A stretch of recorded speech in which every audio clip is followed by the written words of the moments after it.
why I allocate a budget for every one of my projects starting right now. So let's go. Let's go. Hey, how's it going, guys?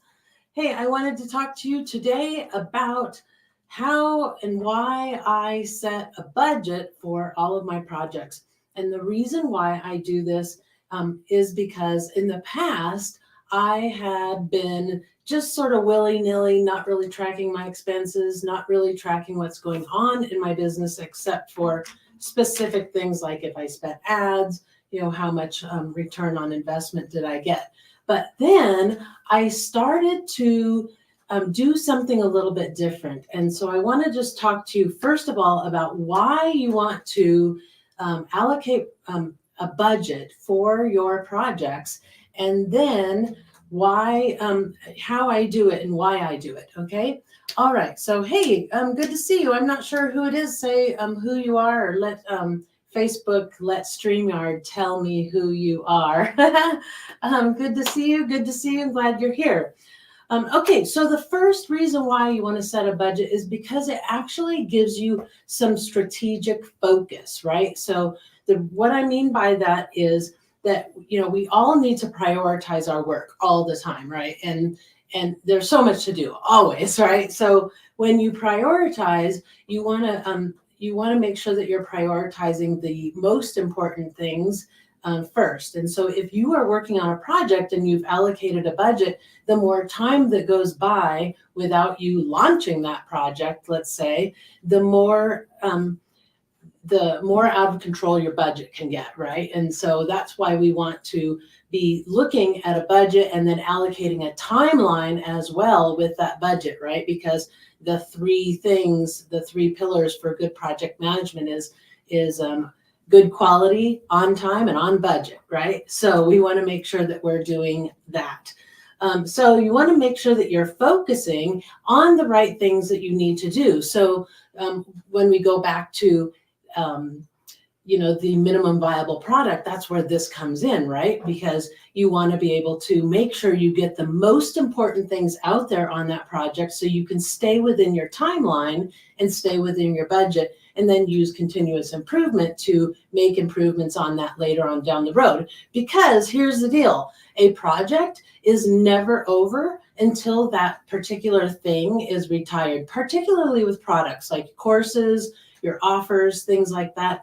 You're going to have a life of that particular product, right? Just think about the iPhone, right? They had a life of the iPhone 1 and then the iPhone 2 and iPhone 3. And as long as that iPhone is around, there's going to be some sort of a project going on that's either making improvements on it or building new technology, new innovation, and managing the bugs. There's all those kinds of things that are going on in the background of a project, right? And so of that iPhone project and specifically.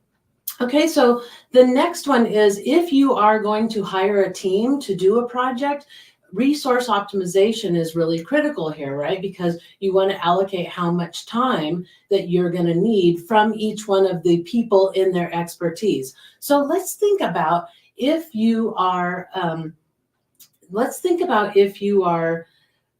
doing a project where you're going to hire somebody from Fiverr or Upwork or something like that. You're going to hire a few people to help you implement this project. Look how cool that is if you allocate a budget to it, rather than thinking that you need to allocate budget for an entire year or something like that for a specific person to be on board. Instead, you're going to optimize and utilize that resource for that by allocating a specific budget. You need this many hours, for this particular thing to get complete. And so you're going to need to upfront get some estimates on how long it's going to take for somebody to complete that part of the project, right? So that's one of the things that you want to do, is resource optimization with your budgeting, so that you can just hire piecemealed for a specific project, because nobody wants to have like a person sitting around doing nothing waiting for a project to begin. So by hiring by project, you can be more efficient, get things done quicker, and not have everything dependent on you. So planning a budget is one of the best things to do for that. And then the next one is performance management. When you start thinking about a budget and how much money you're spending and how many hours are allocated for that person, and the budget to pay that person, now you're going to start looking at performance to make sure that they are actually doing the things that you assigned to them and wanted them to do, and they're not off on a tangent somewhere. So you're going to be eyeballing that project and the items within that project much more closely when you set a budget and you're really focused in on how much money you are spending on that and making sure that you stay within your budget. And then the last one is accountability and transparency. So you want to have that accountability going in so that all the pieces that you put in place, not just the people, but all the things that you put in place for that particular project are giving you a return on that investment, right? So think about, a product like a course or something like that. You want it to have a return on that investment. So if you need to, let's say, hire some people to help you, and then maybe even hire a coach, you want to put those expenses within that because you're hiring the coach and those people specifically for that project. But if you have like software or something like that you're already using, a membership site or something like that, you don't need to put that in your project because you're already spending that money for the other projects or the other products and services that you have within that, right? However, but if you're going to purchase a new membership site because you don't have one yet, that needs to be put in there, that allocation, that budget allocation for the purchase of that, at least the initial purchase of that during the build out phase. And then every month you're going to be managing those expenses to keep making sure that you're getting that return on investment, right? So that's the bottom line of all this, is the return on investment, right? If you put out $5,000, you want to make at least $5,000 back. Hopefully 10,000, 20,000, 30,000, right? And if you're creating a product or something like that can be more passive income, that thing could last you 10 years of your life and be bringing in revenue all along. So you want to make sure that it's always giving you a return on that investment, right? So one of the things that I use in order to manage the budget on my projects is I create a miniature profit and loss statement. So if you grab my workbook this month, it's all about project budgeting this month.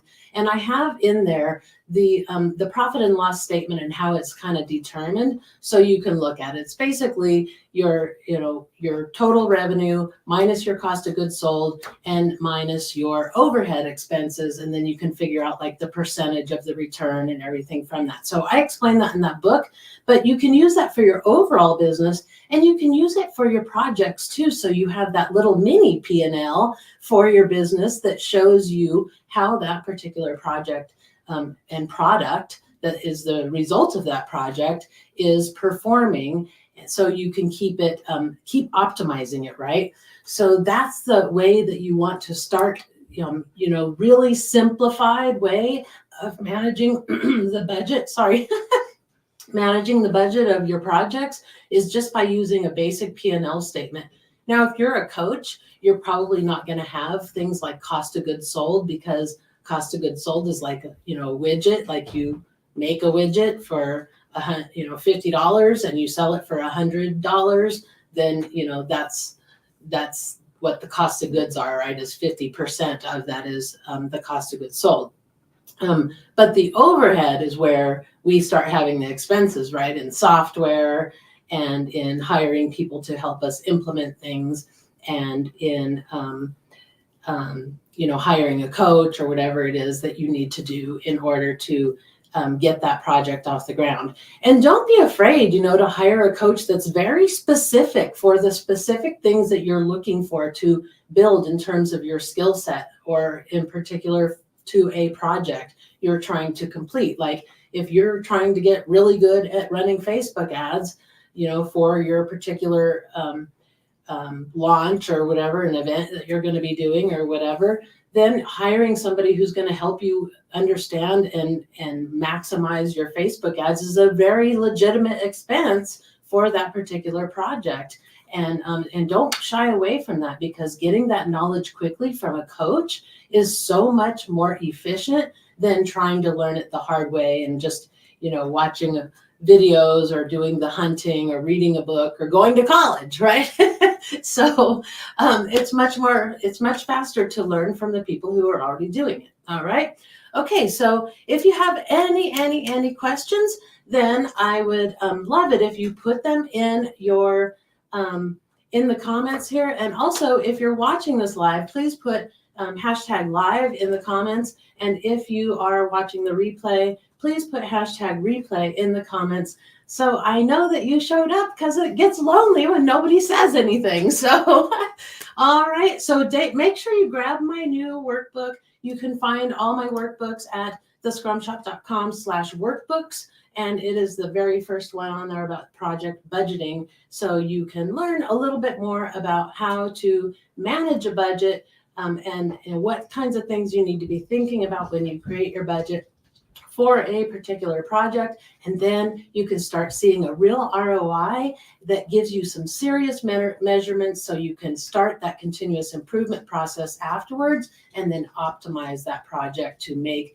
the maximum revenue of its potential, right? Okay. All right. I hope that helps you. And thank you very much for coming. I will see you guys in the comments. And hi, Stephanie. Thank you.